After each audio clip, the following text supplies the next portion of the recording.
Hello everybody, welcome back to our channel, Learning the Holy Bible Together.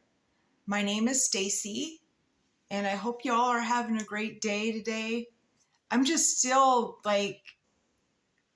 ecstatic about in 10 weeks I have to go for a recheck, of course, to make sure my estrogen levels are up there. But anyways, yeah, once again, it's amazing what, just a quick synopsis. We go to the doctors and we're not feeling good. They run blood tests because each one of our organs puts off hormones, and if your levels are low, then they know to zone in on that area. Just FYI. Anyway, okay, so we're in Ecclesiastes and there's only 12 chapters. So I'm going to read 6 today and then 6 tomorrow. And then we'll be in the Song of Solomon, which then there's only 8 chapters. And then we'll be in the book of Isaiah. So I'm just going to go ahead and get started here. So Ecclesiastes, or the preacher. So chapter 1.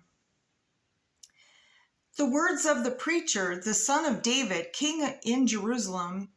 Vanity of vanities, saith the preacher. Vanity of vanities, all is vanity. What profit hath a man of all his labor which he take under the sun? One generation pass away, and another generation come, but the earth abides forever. The sun also arise, and the sun go down, and haste to his place where he arose. The wind go toward the south, and turn about unto the north. It whirl about continually, and the wind return again according to his circuits. All the rivers run into the sea, yet the sea is not full. Unto the place from when the river comes, thither they return again. All things are full of labor. Man cannot utter it. The eye is not satisfied with seeing, nor the ear filled with hearing. The thing that hath been, it is that which shall be, and that which is done is that which shall be done. And there is no new thing under the sun. Is there anything whereof it may be said, see, this is new? It hath been already of old time, which was before us. There is no remembrance of former things, neither shall there be any remembrance of things that are to come, with those that shall come after. I, the preacher, was king over Israel and Jerusalem, and I gave my heart to seek and search out by wisdom concerning all things that are done under heaven. This sore travail hath God given to the sons of man, to be exercised therewith. I have seen all the works that are done under the sun, and behold, all is vanity and vexation of spirit. That which is crooked cannot be made straight, and that which is wanting cannot be numbered. I communed with mine own heart, saying, Lo, I am come to great estate, and have gotten more wisdom than all they that have been before me in Jerusalem. Yea, my heart gave experience of wisdom and knowledge, and I gave my heart to know wisdom, and to know madness and folly. I perceive that this also is vexation of spirit. For in much wisdom is much grief, and he that increase knowledge increase sorrow. All right, so chapter 2. I said in my heart, go to now. I will prove thee with mirth. Therefore enjoy pleasure, and behold, this also is vanity. I said of laughter, it is mad, and of mirth, what do it? I sought in my heart to give myself unto wine, yet acquainting my heart with wisdom, and to lay hold on folly, till I might see what was that good for the sons of men, which they should do under the heaven all the days of their life. I made me great works. I built me houses. I planted the vineyards. I made the gardens and orchards, and I planted trees in them all kind of fruits. I made the pools of water to water therewith the wood that bring forth trees. I got the servants and maidens, and had servants born in my house. Also, I had great possessions of great and small, cattle above all that were in Jerusalem before me. I gathered also silver and gold, and the peculiar treasure of kings and of the provinces. I got me men singers and women singers, and the delights of the sons of men as musical instruments, and that of all sorts. So I was great, and increased more than all that were before me in Jerusalem. Also, my wisdom remained with me, and whatsoever my eyes desired I kept not from them. I withheld not my heart from any joy. For my heart rejoiced in all my labor, and this was my portion of all my labor. Then I looked on all the works that my hands had wrought, and all the labor that I had labored to do.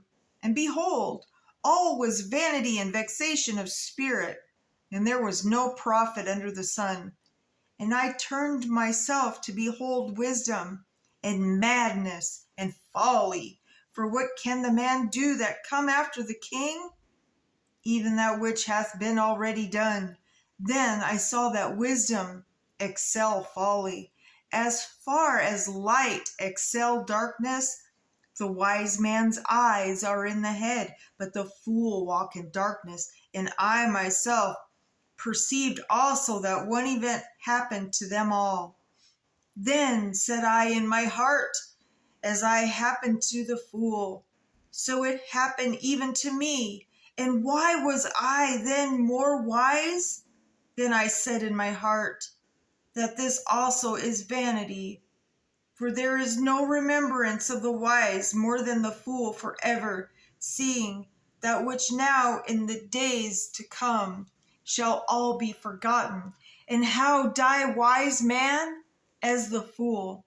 Therefore I hated life, because the work that is wrought under the sun is grievous unto me. For all is vanity, old vexation of spirit.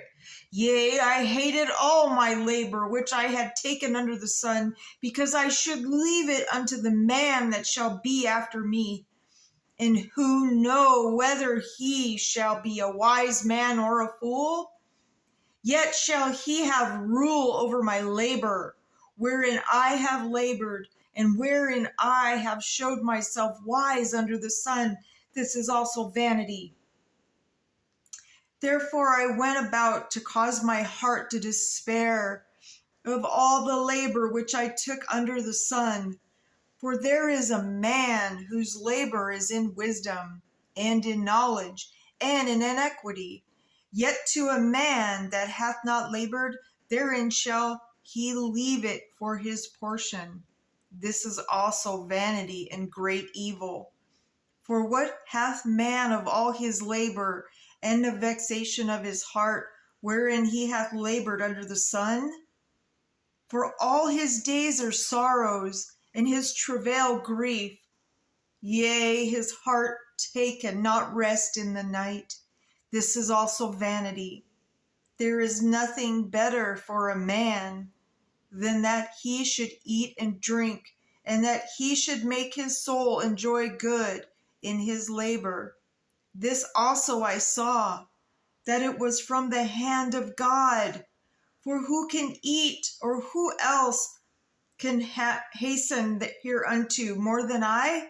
For God give to man that is good in his sight, wisdom and knowledge and joy.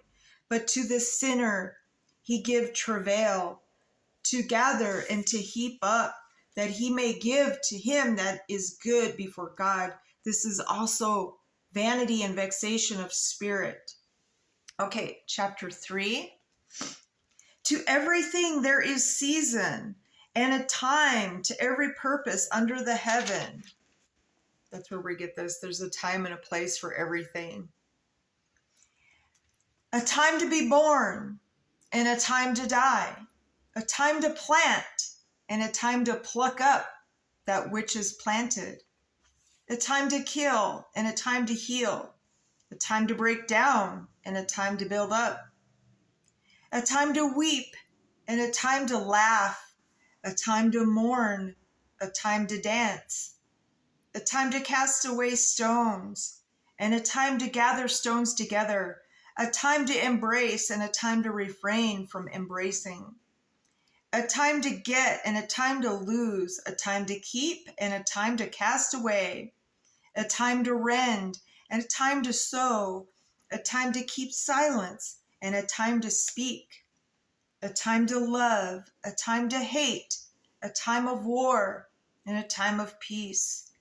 What profit hath he that work in that wherein he labor? I have seen the travail which God hath given to the sons of men to be exercised in it. He hath made everything beautiful.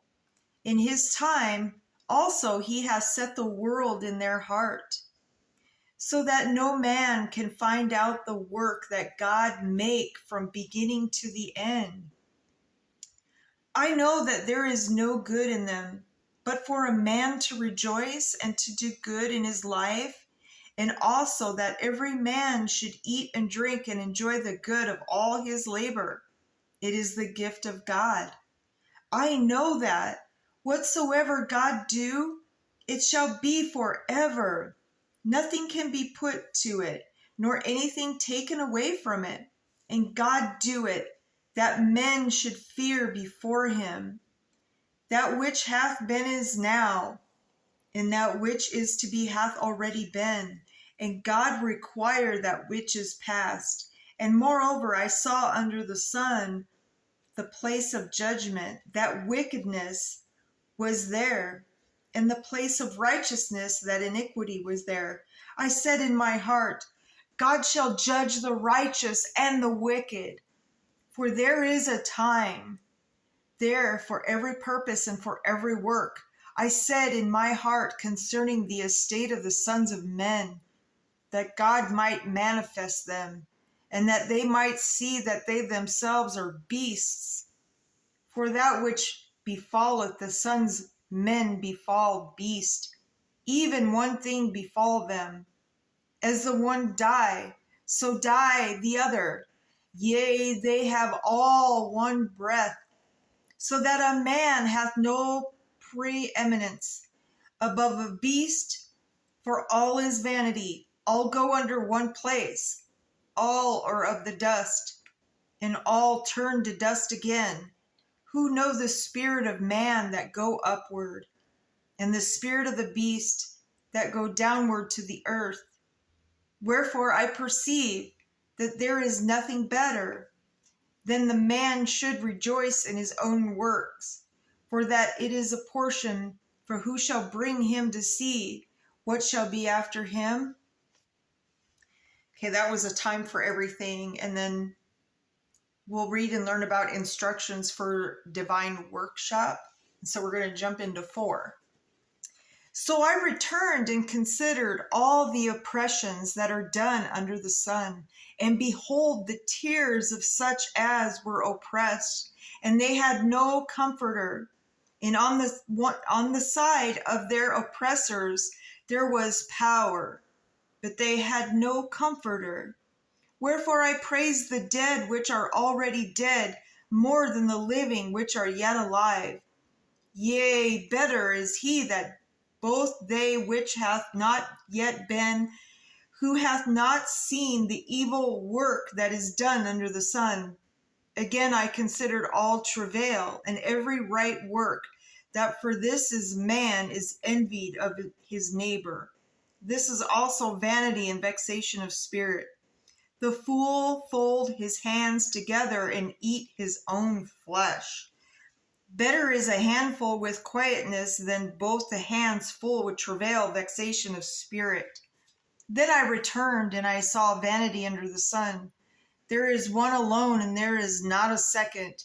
Yea, he hath neither child nor brother. Yet is there no end of all of his labor? Neither his eye satisfied with riches, neither said he, for whom I do labor, and he bereave my soul of good. This is also vanity. Yea, it is a sore travail. Two are better than one, because they have a good reward for their labor.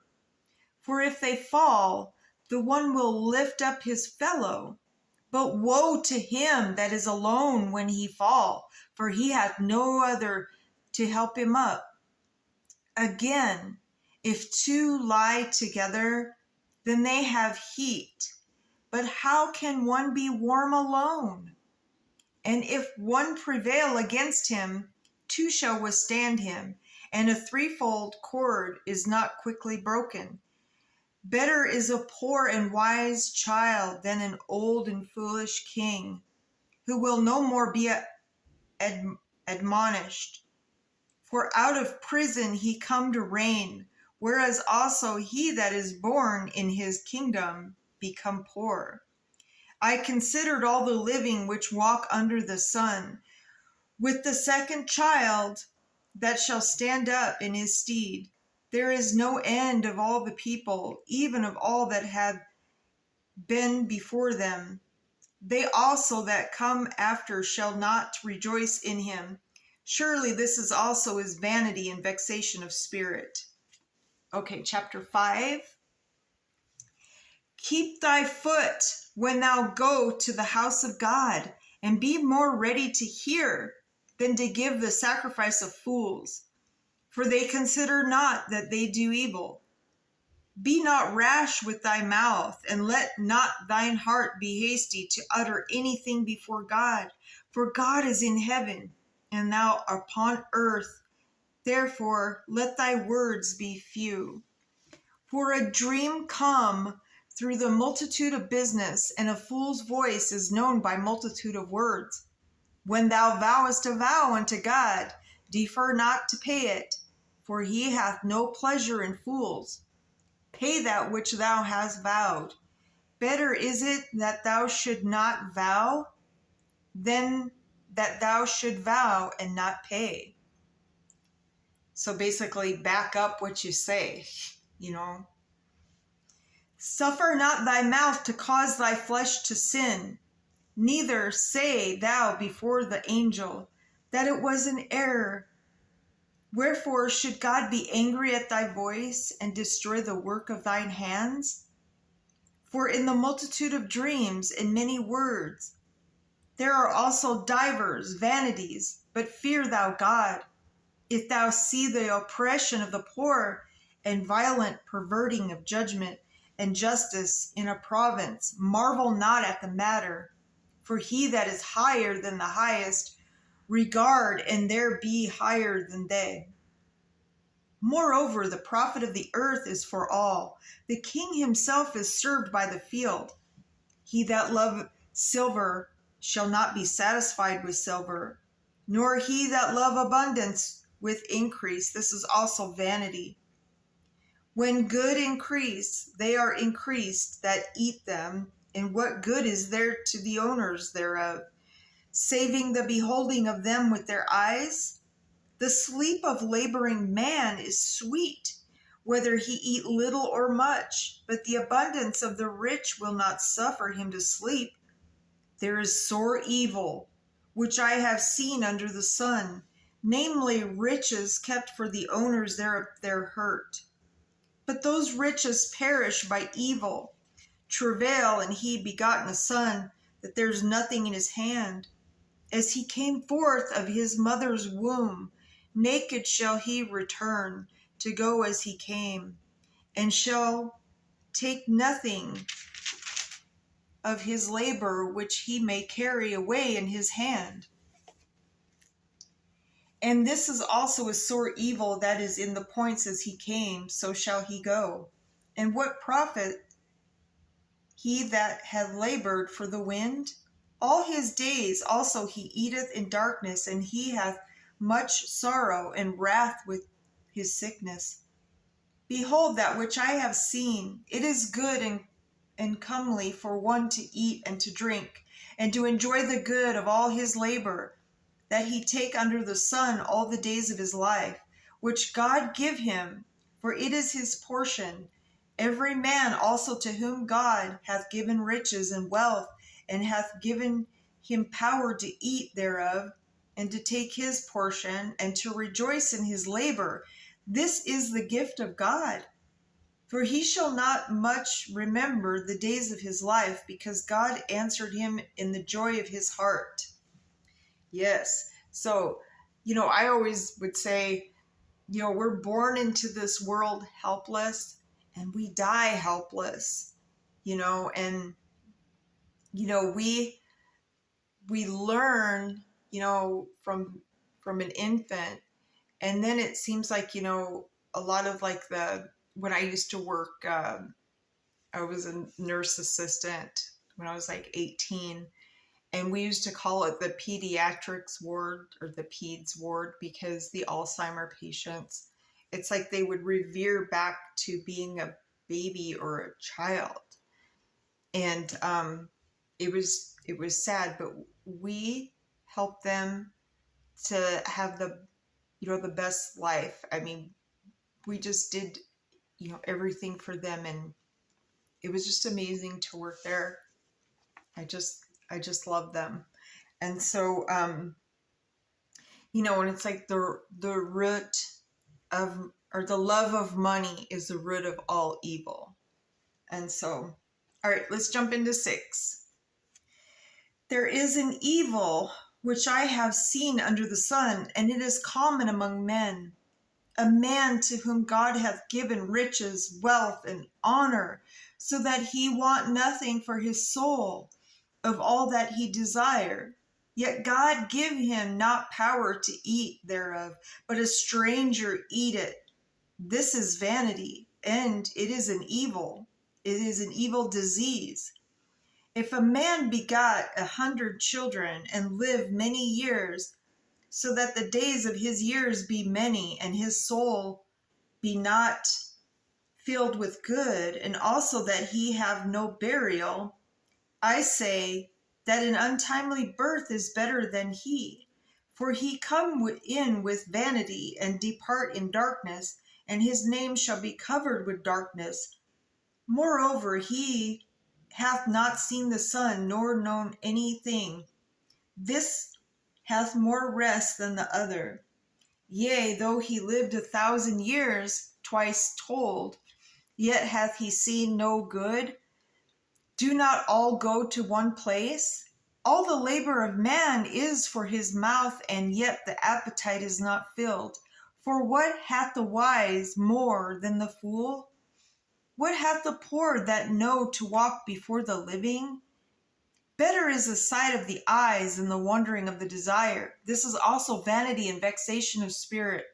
That which hath been is named already, and it is known that it is man, neither may be contend with that is mightier than he.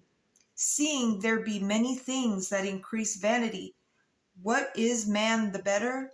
For who know what is good for man in this life? All the days of his vain life, which he spend as a shadow. For who can tell a man what shall be after him under the sun? All right, so that's the end of 6. And so when we come back, we will read and learn about the preacher's wisdom and more preacher's wisdom, and all things come alike to all, and the preacher's teachings. And then we will read and learn about the bride and the bridegroom. So that'll be exciting. And so, yes, on that note, my brothers and sisters, we always put God first. He patiently waits for each and every one of us to reach out to him, repent, and he answers our prayers when the time is right. And so I hope you all have a wonderful day, and, just hang in there. God is good all the time. Just got to have faith. And remember, every day is a new day. We get rejuvenated every day. It's like it's a do-over. So, to be continued. I'll see you tomorrow.